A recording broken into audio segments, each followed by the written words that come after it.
మరి దేవుడిచ్చే సమస్తమైనటువంటి వాటిని బట్టి మనము దేవునికి కృతజ్ఞత కలిగి బ్రతకాలన్నమాట.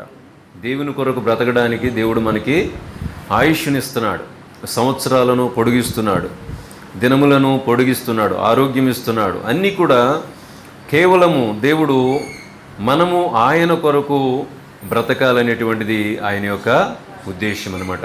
ఆయన మనలను ఎందుకు మనం ఆయన కొరకు బ్రతకాలి అంటే మనకు కీర్తన 100వ అధ్యాయంలో ఒక దానికి ఆన్సర్ ఉంటుందన్నమాట.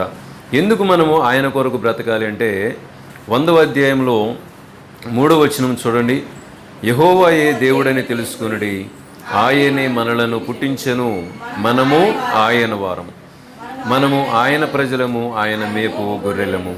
కృతజ్ఞతార్పణలు చెల్లించుచు ఆయన గుమ్మములో ప్రవేశించుడి, కీర్తనలు పాడుచు ఆయన ఆవరణలో ప్రవేశించుడి, ఆయన స్తుతించుడి, ఆయన నామమును గణపరచుడి. యెహోవా దయాళుడు, ఆయన కృప నిరంతరము ఉండును, ఆయన సత్యము తరతరములు ఉండును. కనుక చూడండి, ఇక్కడ భక్తుడైన భక్తులు రాసినటువంటి యొక్క కీర్తన ఏమని చెప్తా ఉన్నారు? ఆయనే మనలను పుట్టించను, మనము ఆయన వారం, మనం దేవుని బిడ్డలు. మనము ఎవరిని బట్టి కూడా మనం ఈ లోకంలోనికి రాలేదు. కేవలం దేవుడు మన పట్ల ఒక ప్రణాళిక అనేటువంటిది కలిగి ఉన్నాడు. ప్రతి ఒక్క వ్యక్తి పట్ల కూడా ఒక ప్రణాళిక కలిగినటువంటి దేవుడు. మనం ఎఫెసీ పత్రిక 1వ అధ్యాయంలో చూస్తే ఇంకా ఆశ్చర్యకరమైనటువంటి ఒక మాట అక్కడ రాయబడి ఉంటుంది.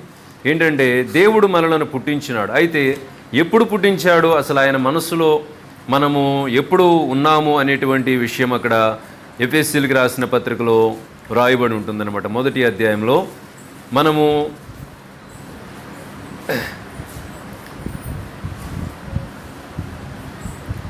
గమనించినట్లయితే 1వ అధ్యాయము 6వ వచనంలో నేను చదువుతాను, వినండి. యేసుక్రీస్తు ద్వారా తనకు కుమారులుగా స్వీకరించుటకై మనలను ముందుగా తన కోసం నిర్ణయించుకుని మనము తన ఎదుట పరిశుద్ధులమును నిర్దోషులమునై ఉండవలెనని జగత్తు పునాది వేయబడక మునిపే ప్రేమ చేత ఆయన క్రీస్తులో మనలను ఏర్పరచుకునేను. వింటున్నారండి? ఎప్పుడంట? జగత్తు పునాది వేయబడక ముందే ఆయన దృష్టిలో మనం ఉన్నాం. మనం ఏదో ఎటువంటి కారణం లేకుండా మనం ఈ లోకంలో పుట్టలేదు. ఈ భూమి మీద పుట్టిన ప్రతి ఒక్కరి విషయంలో కూడా దేవుడు ఒక ప్రణాళిక కలిగిన వాడిగా ఉన్నాడు. ఒక ప్రణాళికను కలిగిన వాడిగా ఉన్నాడు. కాబట్టి మనము ఎవరు కూడా ఈ భూమి మీద పుట్టిన వారు ఎవరు కూడా తక్కువ వారు కాదు. ఎవరు కూడా తక్కువ వారు కాదు. మనం ఎప్పుడు కూడా మనలను మనం చులకన చేసుకోకూడదు, ఎదుటివారిని కూడా చులకనగా మనం చూడకూడదు. ఎందుకంటే నీ పట్ల దేవుడు ఏ ఉద్దేశం కలిగి ఉన్నాడో, ఏ ప్రణాళిక కలిగి ఉన్నాడో, ఎటువంటి తలంపు కలిగి ఉన్నాడో, నిన్ను ఎంత విలువైనటువంటి వ్యక్తిగా దేవుడు చూస్తున్నాడో, నీ ఎదుటి వ్యక్తిని కూడా అలాగే దేవుడు ప్రేమిస్తున్నాడు. నిన్ను ప్రేమించి నీ కోసం ప్రాణం పెట్టిన యేసయ్యే నీ ఎదుటి వ్యక్తి కోసం కూడా ఆయన ప్రాణము పెట్టాడు, ఆయనను కూడా ప్రేమిస్తున్నాడు. కాబట్టి ఒకరినొకరు ప్రేమ కలిగి దేవునిని మహిమపరిచేటువంటి వారిగా మనము ఉండాలన్నమాట. ఈ భూమి మీద దేవుడు మనకు నేర్పించిన పాఠం ఒకటే, ఏంటంటే నిన్ను వలె నీ పొరుగు వారిని ప్రేమించి. మనం బ్రతికినంత కాలము కూడా ప్రేమ కలిగి, దేవుని ప్రేమ కలిగి ఉండాలి, ఒకరినొకరు ప్రేమించుకునే వారిగా ఉండాలి. మనము దేవుని యందు భయభక్తులు కలిగి ఉండాలి. మన బిడ్డలైన వారికి దేవుని యందు భయభక్తులను మనము నేర్పించాలన్నమాట. బాలుడు నడవలసిన త్రోవను వానికి నేర్పుము, వాడు పెద్దవాడైనప్పుడు దానిలో నుండి తొలగిపోడు. చిన్నప్పటి నుండి పిల్లలను దేవుని వాక్యంలో పెంచాలి. సినిమా పాటలో లేకపోతే ఇంకోటి కాదు నేర్పించాల్సింది. ఏమి నేర్పించాలా వాళ్ళకి? ఏమి నేర్పించాలా? కొంతమంది పని కట్టుకుని ఆ బూతులు ఇలాంటివి చెడ్డ మాటలు నేర్పిస్తూ ఉంటారు. పని కట్టుకుని ఎదుటివాడిని ఆ మాటను ఈ మాటను అని వాళ్ళతో అనిపించి నవ్వుతూ ఉంటారు. ఏమండి, పల్లెటూరులో నేను చాలా చోట్ల చూశాను. ఎందుకంటే మనమే మన పిల్లలను పాడు చేస్తున్నాం. మన పిల్లలకి మనమే వ్యర్థమైన మాటలు నేర్పిస్తూ, వారికి అపవిత్రమైన మాటలు నేర్పిస్తూ, అలాగూ సంతోషించేటువంటి ఆ యొక్క విధానము మంచిది కాదనమాట. మనము సాధ్యమైనంత వరకు దేవుని మాటలు, దేవుని పాటలు వారికి మనము నేర్పించేవారిగా ఉండాలి. అంటే హన్నాకి సమూయేలు పుట్టినప్పుడు చిన్నప్పుడే ఏం చేసింది? మందిరంలో వదిలేసింది. మందిరంలో అంటే ఆమె మొక్కుకున్నది కాబట్టి అలా చేసింది. మనము మందిరంలో వదిలివేయకపోయినప్పటికీ కూడా మనము మన బిడ్డలను దేవుని కోసము పెంచాలన్నమాట. దేవుని కోసమే అన్నట్లుగా పెంచాలి. మన కోసం కాదు. ఏమండి, మనలను ఉద్ధరించడం కోసమో మనలను పోషించడం కోసం కాదు, వాళ్ళు దేవునిని మహిమపరచాలి అనేటువంటి ఉద్దేశంతో వారిని మనము పెంచాలన్నమాట. అప్పుడు దేవుడు మనకంటే కూడా వాళ్ళని ఎక్కువగా ఆశీర్వదిస్తాడు. మనము వాళ్లకు ఇచ్చేటువంటి ఆశీర్వాదం కంటే, వాళ్ళకి ఇచ్చేటువంటి ఆస్తిపాస్తుల కంటే, వారికి ఇచ్చేటువంటి బహుమానాల కంటే కూడా దేవుడిచ్చేటువంటి బహుమానం అది ఎంతో విలువైందనమాట. కాబట్టి ఎందుకంటే మనము దేవుని కంటే ఎక్కువగా మన పిల్లల్ని మనము ప్రేమించలేము. ఏమండి, దేవుని కంటే ఎక్కువగా మనం ఏది కూడా చేయలేము. కాబట్టి ఆ విషయం మనకు అర్థమైతే మనం దేవునికి అప్పగిస్తాం అన్నీ కూడా. మన ఆలోచన కొంచెమే, మన జ్ఞానము కొంచెమే, మన బలము కొంచెమే, మనం కలిగినదంతా కూడా అది కొంచెమే దేవుని దృష్టిలో. సముద్రంలో ఒక నీటి బొట్టు లాంటి అంత కూడా ఉండకపోవచ్చు. కాబట్టి మనము అలాగూ ఆలోచించి మన బిడ్డలైన వారిని ఏం చేయాలా, దేవుని చేతిలో పెట్టినప్పుడు దేవుడు వారిని ఏం చేస్తాడంటే వారికి మంచి ఆరోగ్యం ఇస్తాడు, మంచి జ్ఞానం ఇస్తాడు, మంచి ఉన్నతమైనటువంటి ఆ యొక్క ఆశీర్వాదాలతో వాళ్ళను హెచ్చిస్తాడు దేవుడు. అందుకే మనము ఎల్లప్పుడూ కూడా మరి దేవునికి మనము మన బిడ్డలైన వారిని అప్పగించాలి. మనము కూడా దేవునికి అప్పగించుకున్నప్పుడు దేవుడు మనలను ఆశీర్వదిస్తాడనమాట. ఆయనే మనలను పుట్టించెను, మనము ఆయన వారము, మనము ఆయన ప్రజలము, ఆయన మేపు గొర్రెలము. ఆయన మేపు గొర్రెలు, ఆయన మేపే గొర్రెలు ఎక్కడ ఉంటాయి? కీర్తనకారుడైన దావీదు 23వ దావీదు కీర్తనలు అంటాడు, ఏమన్నాడు? పచ్చిక బయళ్లకు ఆయన నన్ను నడిపించును, శాంతికరమైన జలముల యొద్దకు ఆయన నన్ను నడిపించును, నా ప్రాణమునకు ఆయన సేద తీర్చును. ఇంకేమన్నాడు? తన నామమును బట్టి నీతి మార్గములో ఆయన నన్ను నడిపించు. చూసారా దేవుడు ఎంత ప్రేమ కలిగినటువంటి దేవుడు.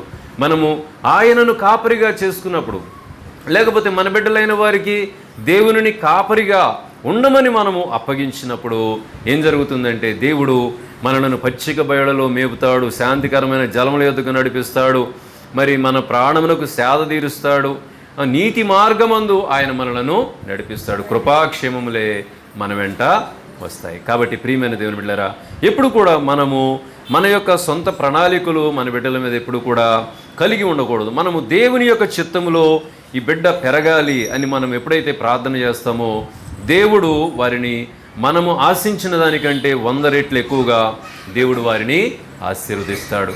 కాబట్టి ఇంకా మన పరిశుద్ధ గ్రంథంలో అందుకే మనము దేవుడు చేసిన మేలులను బట్టి, ఉపకారములను బట్టి దేవుని స్థాయిలో మనం కృతజ్ఞత కలిగి బ్రతకాలి. కృతజ్ఞత కలిగి బ్రతకడం అంటే ఏంటంటే దేవునికి ఏదో కానుకిచ్చేసి మనము అదే కృతజ్ఞత అని అనుకోకూడదు. మనము కృతజ్ఞత కలిగి ఉండడం అంటే అర్థం ఏంటంటే మన జీవితకాలం అంతా కూడా దేవుని యొక్క వాక్యానుసారంగా మనం జీవించడం అనేది నిజమైన కృతజ్ఞత. అర్థమైన కృతజ్ఞత అంటే దేవునికి మనము భౌతికమైనవి ఇవ్వడము మాత్రమే కాదు. అసలైన కృతజ్ఞత ఏంటంటే మన హృదయాన్ని దేవునికి అప్పగించాలి, మన జీవితాన్ని దేవునికి అప్పగించాలి. వాక్యానుసారముగా మనం ఆయన అడుగుజాడల్లో నడవడమే దేవునికి నిజముగా మనం అర్పించేటువంటి కృతజ్ఞత. కాబట్టి 103వ దావీదు కీర్తనలో ఉంటుంది కదా, నా ప్రాణం యెహోవాను సన్నుతించుము, ఆయన చేసిన ఉపకారములలో దేనిని మరువకము. దేనిని మరువకూడదు మనం. కాబట్టి మరి మనము ఈ సందర్భంలో దేవుడు ఇంకొక మాట 127వ దావీదు కీర్తనలో ఒక మాట ఉంటుంది చూడండి.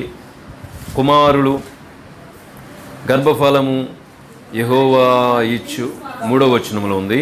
కుమారులు యెహోవా అనుగ్రహించు స్వాస్థ్యము, గర్భఫలము ఆయన ఇచ్చు బహుమానమే. యవన కాలమందు పుట్టిన కుమారులు బలవంతుని చేతిలో బాణముల వంటి వారు. అంటే మన బిడ్డలైన వారిని మరి మనము ఎలా చేయాలంటే బలవంతుని చేతిలో బాణముల్లాగా మనము సిద్ధపరచాలి. బలవంతుడు అంటే ఎవరు? యేసయ్య. యేసయ్య చేతిలో మన బిడ్డలు ఎలా ఉండాలంటే బాణాల్లాగా ఉండాలి. అపవాదిని ఎదిరించే బాణాలు, లోకాన్ని ఎదిరించే బాణాలు. ఏమండి, అలాంటి వారిగా మనము వారిని ఉంచాలంటే మనం ఏం చేయాలా? బలవంతుని చేతిలో మనము మన బిడ్డలైన వారిని పెట్టాలి. మనము కూడా బలవంతుని చేతిలో మనం ఉన్నప్పుడు దేవుని ఆయుధాలుగా, దేవుని పాత్రలుగా మనమందరమును కూడా వర్ధిల్లడానికి దేవుడు సహాయం చేస్తాడు. కాబట్టి గర్భఫలము ఆయన ఇచ్చు బహుమానమే. దేవుడు మనకి బిడ్డలు ఇస్తున్నాడంటే, గర్భఫలాన్ని ఇస్తున్నాడంటే అది కేవలము దేవుని యొక్క ఆశీర్వాదం, దేవుడు మన పట్ల చూపిన కృప అన్నమాట. ప్రియమైన దేవుని బిడ్డలారా, కాబట్టి మనము ఈ విషయంలో మనము దేవుని యందు కృతజ్ఞత కలిగి, దేవుని యందు భయభక్తులు కలిగి, మనము మన బిడ్డలైన వారికి అన్ని విషయాలలో కూడా ఏమి నేర్పించాలా? దేవుని యందు భయభక్తులు. ఎందుకంటే 115వ దావీదు కీర్తనలు అనుకుంటా ఒక మాట ఉంటుంది. ఎందుకంటే చిన్నలనేమి పెద్దలనేమి తన యందు భయభక్తులు గలవారిని యెహోవా ఆశీర్వదించును అని ఉంటుంది. 115 115:12 పిన్నలనేమి పెద్దలనేమి తన యందు భయభక్తులు గలవారిని యెహోవా ఆశీర్వదించును. చూసారా, తన యందు భయభక్తులు గలవారిని యెహోవా ఆశీర్వదిస్తాడు. యెహోవా మిమ్మును మీ పిల్లలను వృద్ధి పొందించును. భూమి ఆకాశములను సృజించిన యెహోవా చేత మీరు ఆశీర్వదించబడిన వారు. చూసారా, దేవుడు మనలను ఆశీర్వదిస్తాడు. మనము మన సొంత జ్ఞానము చేతో, మన బలము చేతనో, మనకు కలిగిన దాని చేత మన బిడ్డలైన వారిని అలా చేయాలి ఎలా చేయాలనుకోవడం అనేటువంటిది, దానికంటే కూడా మనం ఏం చేయాలా? దేవుని చేత మనము వారి ఆశీర్వాదం పొందుకునేలాగా వారిని మనము నడిపించాలి. వారిని మనము ముందుకి నడిపించాలన్నమాట. మనం స్కూల్లో వాళ్ళని చదివిస్తే బాగా జ్ఞానవంతులు అవుతారు అనుకుంటా, కాదు. మొదట తల్లిదండ్రులే బిడ్డలైన వారికి గుడ్ టీచర్స్ అంటారు. మంచి ఉపాధ్యాయులు ఎవరంటే పిల్లలకు తల్లిదండ్రులు మొదట. ఏమండి, తల్లిదండ్రులు వారికి ఉపాధ్యాయులుగా లేకుండా వాళ్ళు బయట చదువుకునేటటువంటి దాన్ని బట్టి వారు ప్రయోజకులు కాలేరు. మొదట మనమే తల్లిదండ్రులమైన మనమే వాళ్ళకి ఉపాధ్యాయులుగా ఉండాలి. అప్పుడు మాదిరిగా ఉండాలి. ఉపాధ్యాయులు అంటే ఏంటి? మాదిరిగా ఉండాలి. మనమే ఇందాక మధ్యాహ్నం ఒక సిస్టర్ ప్రార్థన చేస్తుంది. వాళ్ళ అబ్బాయి అడిగే ప్రశ్నలకి నేను సమాధానము చెప్పలేకపోతున్నాను ప్రభు అని బాధపడుతూ ప్రార్థన చేస్తుంది. బైబిల్లో ప్రశ్నలు అడుగుతున్నాడు వాడు. అడుగుతుంటే నేను సమాధానం చెప్పలేదు. ఎందుకు సమాధానం చెప్పలేకపోతున్నావు అంటే చదవట్లా, బైబిల్ వాక్యం చదవట్లా, ధ్యానించట్లా, అర్థం చేసుకోవట్లేదు. కాబట్టి నువ్వు సమాధానం చెప్పలేకపోతున్నావు. బాలుడు నడవలసిన త్రోవను వానికి నేర్పుము అన్నాడు. నేర్పాలంటే ఏం చేయాలి? నీకు వచ్చి ఉండాలి, తల్లిదండ్రులకు వచ్చి ఉండాలి. వచ్చి ఉంటే పిల్లలకి నేర్పడానికి అవకాశం ఉంది. మనం నేర్చుకోకపోతే వాళ్ళకి ఏం నేర్పిస్తాం? మనం నేర్పించడానికి అవకాశం లేదు. కాబట్టి మనము మొదట దేవుని సన్నిధిలో మనము దేవుని వాక్యాన్ని నేర్చుకోవాలా, దేవుని చిత్తాన్ని నేర్చుకోవాలా. అప్పుడు మన బిడ్డలైన వారికి వాటిని నేర్పించడానికి అవకాశం ఉంటుంది. పిన్నలనేమి పెద్దలనేమి తన యందు భయభక్తులు గలవారిని యెహోవా ఆశీర్వదించును అని ఉన్నది. 128వ దావీదు కీర్తనలో చివరిగా ఆ వాక్యం చదువుకుని మనము ముగించుకుందాం. మరి యెహోవా యందు భయభక్తులు కలిగి ఆయన త్రోవల యందు నడుచువారందరూ ధన్యులు. మనం పెద్దోళ్ళమే కానీ పిల్లలమే కానీ ఎవరైనా కానీ దేవుని యందు భయభక్తులు కలిగి నడుస్తున్నప్పుడంట దేవుడు వారిని ధన్యులుగా చేస్తాడు. నిశ్చయముగా నీవు నీ చేతుల కష్టార్జితమును నీవు అనుభవించదవు. నీవు ధన్యుడవు, నీకు మేలు కలుగు. నీ లోగిట నీ భార్య ఫలించు ద్రాక్ష వలి ఉండును. నీ భోజనపు బల చుట్టూ నీ పిల్లలు ఒలీవ మొక్కల వలె ఉంటారు. మనం ఎప్పుడైతే దేవుని యందు భయభక్తులు కలిగి ఉంటామో మన పిల్లలు అంటే ఎలా ఉంటారు? వారు ఒలీవ మొక్కల్లాగా ఉంటారు. ఒలీవ మొక్కల్లాగా ఉంటారు. ఒలీవ మొక్క అంటే మీకు పరిశుద్ధ గ్రంథంలో ఒక చోట నోవహు జలప్రళయం తర్వాత ఏమవుతుందంటే మొదట నోవహు ఏం చేస్తాడు? వాళ్ళలో నుండి ఒక కాకిని పంపిస్తాడు బయటికి. అది అటు తిరిగి మరి రాదు, నోవహు దగ్గరికి రాదు, సమాచారం తీసుకురాదు. తర్వాత ఒక పావురాన్ని పంపిస్తాడు బయటికి. పంపించినప్పుడు అది తిరిగి ఒక ఒలీవ కొమ్మని, చిన్న రెమ్మని తీసుకొచ్చి ఇస్తాడు. అప్పుడు ఓహో నీరు తగ్గుముఖం పట్టింది అనేటువంటి ఒక సిగ్నల్ అనేది వాళ్ళకి తెలుస్తుంది అనమాట. అంటే ఒలీవ మొక్క ఎందుకు తీసుకొచ్చిందంటే అది వినాలి, అది అంత వరదలు వచ్చినప్పటికీ కూడా అన్నిటినీ తట్టుకొని సజీవంగా ఆ మొక్క. అర్థమైందని అంత పెద్ద వరదలు, పర్వతాలే మునిగిపోయినటువంటి అంత వరదలలో కూడా, అంత భయంకరమైన జలప్రళయంలో కూడా ఆ ఒలీవ మొక్క అన్నిటి ఆటుపోటులను తట్టుకుని నిలబడింది. దేవునిని ఆశ్రయించిన వారు కూడా ఎలా ఉంటారంటే అలా ఉంటారు, బలవంతులుగా ఉంటారు. వారు ఎన్ని పరిస్థితులు వచ్చినా కానీ వారు పరిస్థితులకు భయపడరు. నీతిమంతుడు సింహం వలె ధైర్యంగా ఉంటాడు. సియోను కొండ వలె, దేవుని యందు భయభక్తులు గలవారు సియోను కొండ వలె ఉంటారట. కాబట్టి మనము అలాంటి వారిగా ఉండాలంటే మనము యెహోవా యందు భయభక్తులు కలిగి మనము ఆయన త్రోవల్లో నడిచినప్పుడు ఆయన మనలను అలాగూ దీవిస్తారన్నమాట. నీలోగిట నీ భార్య ఫలించు ద్రాక్ష వలె ఉండు, నీ భోజనపు బల చుట్టూ నీ పిల్లలు ఒలీవ మొక్కల వలె ఉందురు. యెహోవా యందు భయభక్తులు గలవారు ఇలాగూ ఆశీర్వదించబడుదురు. సియోనులో నుండి యెహోవా నిన్ను ఆశీర్వదించును.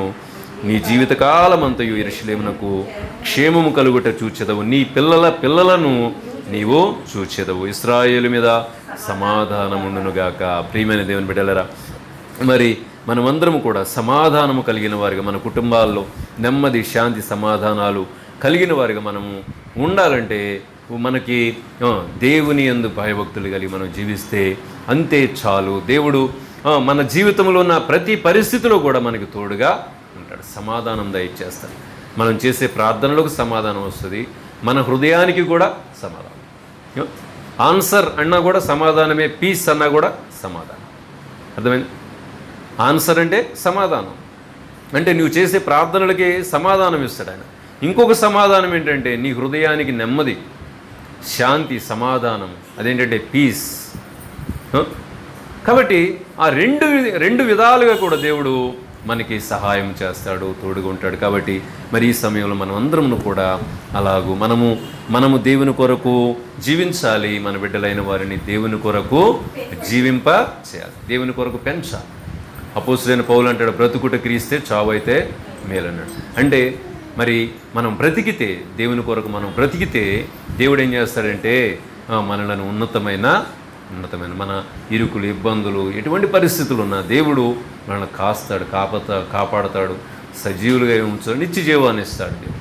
కాబట్టి అటు రీతిగా మరి బ్లెస్సీని దేవుడు ప్రత్యేకంగా దీవించి ఆశీర్వదించి, మరి తల్లిదండ్రులు చేస్తున్న ప్రార్థనలు, మరి సేవకులుగా బిడ్డల కొరకు చేస్తున్న ప్రార్థనలు దేవుడు సఫలపరిచి, సంఘ బిడ్డలు చేస్తున్న ప్రార్థనలు సఫలపరిచి, మరి బ్లెస్సీని మరి దీవించాలని, దేవుడు దీవించి ఆశీర్వదించాలని మరొకసారి మనమందరం కూడా ప్రార్థించాం. God bless you. Blessy, happy birthday. ప్రార్థన చేద్దాం. మహాపరిశుద్ధుడ, మహోన్నతుడ, జీవము గల దేవా యేసయ్యా, నీకే వందనాలు. ఇదిగో నాయన, మీరు ఇచ్చిన మాటలను బట్టి వందనాలు ప్రభువా. మా జీవితము ఎంతో విలువైనది నీ దృష్టిలో ప్రభువా. మేమైతే మా జీవితాన్ని మేము చులకనగా చూసేవారుగా ఉన్నాము నాయన. మేము అలా ఉండవద్దు ప్రభువా. నాయన, మా ఎదుటి వారిని కానీ మా ప్రభువా, మేము వ్యక్తిగతంగా మమ్మల్ని మేము కానీ మేము దేవుని బిడ్డలమని నాయన గుర్తుంచుకుని నీ కొరకు మేము జీవిస్తూ అన్ని విషయాల్లో కూడా సమృద్ధిని పొందుకోవడానికి మాకు సహాయం చేయండి నాయన. దేవా, భౌతికమైన ఆరోగ్యము, అలాగే ఆత్మీయమైనటువంటి నీ యొక్క రక్షణ ఆనందము దేవా బిడ్డలకు మా ప్రభువా మీరు అనుగ్రహించండి, సహాయం చేయండి. ఈ భూమి మీద జీవించినంత కాలము దేవ నీతో నడిచేవారిగా మేము ఉండడానికి సహాయం చేయండి. ఒక భక్తుడు పాడాడు, ప్రభువా చేయి పట్టుకో, నా చేయి పట్టుకో, జారిపోకుండా నేను పడిపోకుండా యేసు నా చేయి పట్టుకో అని దేవా, కృంగిన వేళ నన్ను ఓదార్చే దేవుడవు నీవే అని నాయన మరి మా ప్రభు పాడినాడు. నిజమే నాయన దేవా, మేము కూడా అలాగూ ప్రభు అన్ని విషయాల్లో మా చేయి పట్టుకుని మా ప్రభువా మేము నీతో నడిచేవారిగా దేవ మమ్మల్ని నడిపించండి, సహాయించండి, బలపరచండి, జ్ఞానముతో నింపండి. బ్లెస్సీ నాయన. మరి యేసయ్య దేవ, ఆయన ఎదుగుచు బుద్ధి యందు, జ్ఞానమందు, దేవుని దయ్యందు, తల్లిదండ్రుల దయ్యందు, మనుషుల దయ్యందు అన్నిటిలో కూడా వర్ధిల్లినట్లుగా మేము చూస్తున్నాం. సమూయేలు గురించి కూడా సాక్ష్యం ఉన్నది ప్రభువా. మనుషుల దయ్యందు, దేవుని దయ్యందు సమూయేలు వర్ధిల్లినాడని మా ప్రభు సాక్ష్యం ఉన్నది. అలాగూ నాయన మా బిడ్డలు అలా వర్ధిల్లాలి, మేము అలా వర్ధిల్లాలి అన్ని విషయాల్లో మా ప్రభువా మీరే మా ప్రభువా మా అందరికీ నీ కృపాక్షేమాలు, నీ దీవెన ఆశీర్వాదములు అనుగ్రహించి మరి ముఖ్యంగా ప్రత్యేకంగా బ్లెస్సీని మరొకసారి జ్ఞాపం చేసుకుని బిడ్డను దీవించండి, ఆశీర్వదించండి. అలాగే సోనిని మా ప్రభువా మీరు జ్ఞాపం చేసుకోండి, గర్భఫలాన్ని బట్టి వందనాలు. బిడ్డ మా ప్రభువా తల్లి బిడ్డకు నాయన కృపాక్షేమాలు అనుగ్రహించి సహాయం చేయండి. దేవ సంపూర్ణమైన ఆరోగ్యముతో నాయన బిడ్డలని సాక్షులుగా నిలబెట్టుకోండి. అలాగే ఫ్రెండ్స్ గారిని జ్ఞాపకం చేసుకోండి. కూడి వచ్చిన బిడ్డలందరినీ కూడా మీరుగా దీవించి ఆశీర్వదించి ఈ యొక్క కార్యక్రమంలో మా ప్రభువా మీరే తోడుగా ఉండి నీ దీవెన ఆశీర్వాదాలతో నింపి నడిపించి మహిమ ఘనత ప్రభావాలు పొందమని, ఇలాంటి సంతోషాలు ఆనందాలు మేమందరం కూడా మా జీవితాల్లో మరమరలా దినదినం పొందుకోవడానికి సహాయం చేసి ప్రభు చూపు మహిమ పొందమని నజరేడైన యేసుక్రీస్తు అతి పరిశుద్ధమైన నామం అడిగి వేడుకొనుచున్నాం తండ్రి. Amen, amen, amen.